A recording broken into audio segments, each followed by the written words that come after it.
Fatima, you're just in time. Karen is just about to tell Zach how she feels. Next Wednesday. It's not what I wanted. Get him out of there. Will they finally find clarity? As much as I don't want you, I still want you. Or could they unleash emotions? I'm not here to compete with Zach because you can't watch it. They next. Y'all need to get out! Yo, what's good, everybody, and thank you for tuning in to another Tyler Perry Sisters review of Season 5, Episode 7 preview trailer breakdown. And the episode is entitled Ego Trip, and the synopsis is Karen adopts a new practice to help her and Zach's situation get better. Danni is put in a very uncomfortable situation with her new guy friend. I just have an issue with the synopsis already. First of all, Zach and Karen don't have a situation. They're over. Finito. If Zach is the father of Karen's child, which I pray to God he isn't, then they will have to co-parent. And Lord knows, I get a headache just thinking about that possibility. So I hope it's not his. But situation, they make it seem like it's something more than what it is. But you know what I'm saying? It is Tyler Perry. I cut or edited the scenes with Hayden and Gary because I really don't give two damns about that storyline. And I'm going to briefly hit on Calvin and his freeloading roommate. So let's get into this thing. So we see Miss Lisa. She tells Fatima that, Fatima, you're just in time because Karen is about to tell Zach how she feels. And I'm like, why is Miss Lisa saying this? Like this is normal. Nothing about this is normal. This letter reading is not a good idea, ladies and gentlemen. It's not a good idea. It's a bad idea. Matter of fact, it's an awful idea. But since Tyler wrote it, here we are and we got to talk about it. But we get back into that a little later. Then we see Daniela. Why? Same script, different cast. She does this every time there is a new love interest invited into her storyline. She invites them over to her house for sex, then acts as if she is having a change of mind. She did it with El Fuego, dude from the gay club, and now Jonah. Now, a person does have the right to change their mind at any given time during a sexual encounter. However, Danni, why does she continue to get put in these questionable situations and somewhat dangerous situations? Because especially with these people who she doesn't know, how quickly she is to invite them over to her house for sex. And I'm just like, you know what? I understand wanting to have a hot girl summer.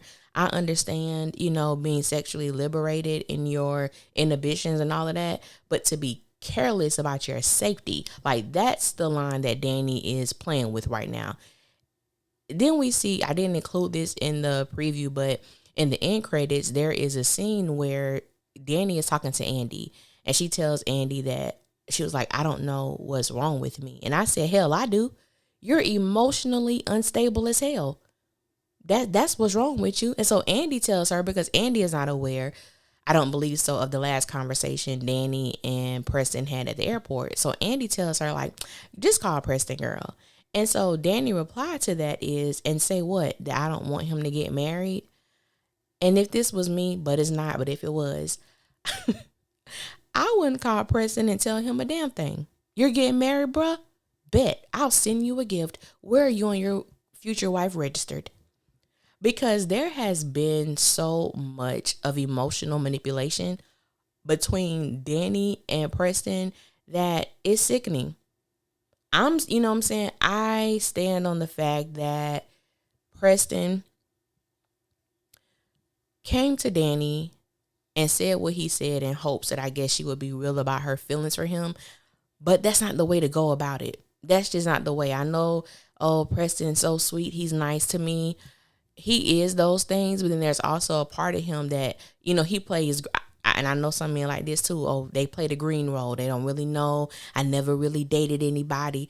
How we go from Preston never really dating anybody to someone that he has been with for a while, and he just wanted to sow his royal oats like the king of Zamunda before, before he got married. I just did not like the way that Tyler turned that entire storyline or the character arc with Preston. It just didn't make any sense because he wasn't presented to us like that. And I know that you don't always get the ins and outs of a character, initially. I get that.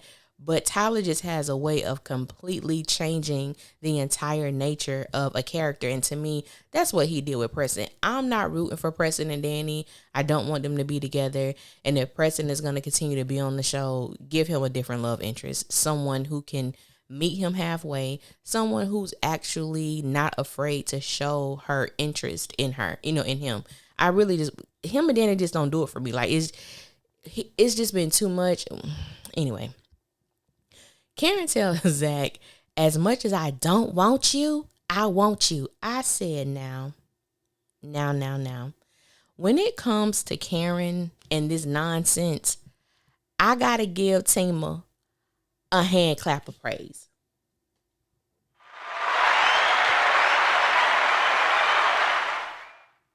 I got to give it to Fatima. I got to give it to Fatima because there's no way in hell that I would intentionally sit and listen to my man's ex tell him that she still wants him. Fatima has been incredibly patient and understanding with Karen, even though Karen has consistently disrespected her. And for some women, it would have been like, oh, her stomach pregnant, but her face ain't. I'm just saying, I'm not, I'm not an advocate for hitting pregnant women. But what I'm saying is, the disrespect that Karen has shown Fatima has definitely been unwarranted.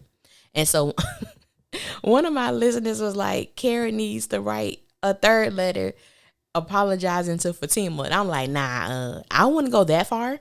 But they're correct. Karen definitely, in my personal opinion, Karen definitely needs to genuinely apologize to Fatima for the disrespect that she has shown. I don't know too many women who could let this slide. I tend to think I'm a very understanding person, but everybody got a cap. And I think that Karen has been playing on that cap for far too long. I really do. Baby.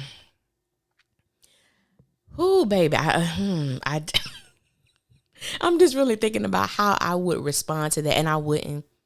I just wouldn't. And to be perfectly honest, I think that Fatima has dealt with so much stuff with Zach in the little bit of time they've been together. There's no way in hell I would stay with him. That's just me. There is no way in hell I would stay with Zach, because to me, he ain't that great of a damn catch to experience what she has experienced with him. But we ain't gonna have that conversation. But we gonna have that conversation on the next review. So y'all just be ready for it. I'm just saying.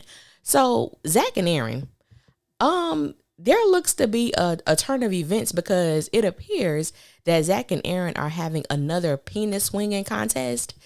Zach's hostility toward Aaron is suspect to me. I'm sorry, it's suspect.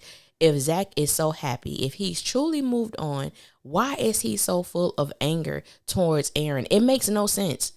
It makes no sense. I do not understand it. I've seen several people give reasons as to why Zach is the way he is towards Aaron. Like, oh, it's Aaron's, it was Aaron's brother-in-law who stabbed him. And I'm like, it's still, that wasn't Aaron. You know what I'm saying? Like, I don't understand why Zach is so full of animosity towards this person when Aaron has literally done nothing to this man.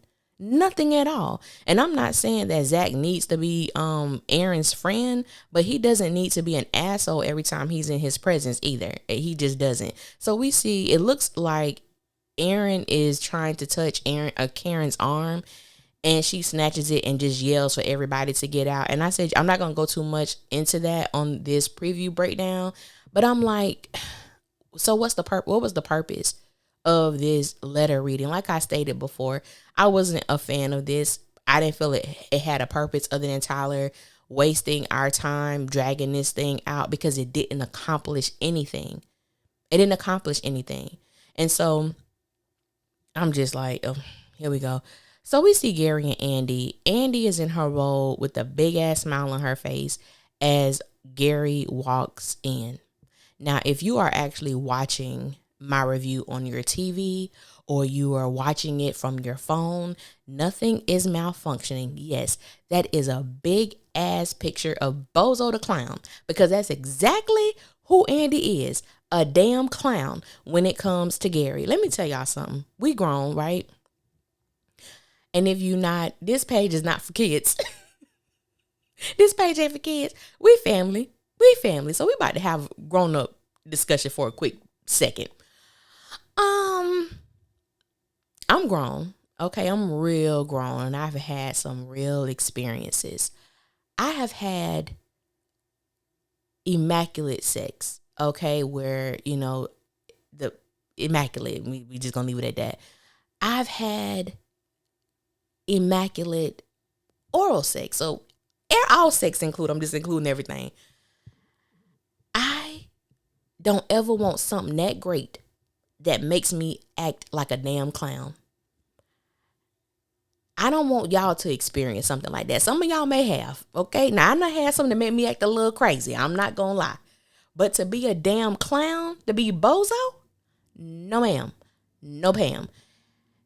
So I pray and I hope that if you dealing with something like that, run from it, run from them, run from her, run from him, run from it. Be like Forrest and run into them damn braces. Break off your damn legs, okay? You don't want nothing that good. You don't want nothing that good. The only thing that's after to me immaculate is heavenly. And that sounds like an oxymoron to call sex heavenly, but I'm just saying, there is nothing else appealing about Gary, not his personality, not his bedside manner, not the way he treats this woman. So it has to be his penis, because I can't, as a woman, honestly, and I do know that, we have these relationships or these people that we get entangled with that it is almost seems like it's impossible for us to break away from. But I don't get it with Andi. Looking at Gary, and I don't get me wrong, Cheeto fine as hell, but I'm just saying, as Gary, I don't know what it is. I don't know what keeps her coming back. So the only thing I can, assess that to or give that to is sex. It has to be heavily. Damn, hell is demonic. It's demonic sex. That's what I said. It's demonic pleasure. You know what I'm saying? We get to Calvin and his freeloading roommate. Jesus, I can't with this storyline. Anthony, who plays Calvin, has to have the shortest script of all the cast, okay? Because he literally says the same three things every damn episode. He asks these questions. How could you? What kind of person are you? How can you live with yourself? That's it. That's all he said the same things. I'm like, damn. When he comes to work, you got to sleep and play for the majority of your time on set, because what are you saying? You don't have any lines. Well, guys, that's the end of the review. That's the end of the review. There was nothing else happening. In this thing. So we do know that Thanksgiving is coming up on Thursday. So I plan on getting the review out for episode 7 Wednesday night, because Thursday I will be with my family. We do celebrate Thanksgiving, or just getting together. I do know that seasonal depression is real, and my prayer, if you listening to this and you just happen to fall into this seasonal depression and it's your story, my prayer and my hope for all who are experiencing this is that your heart is whole and your heart is healed. I pray that you feel love in the purest of form, and may you be comforted and full of supernatural peace.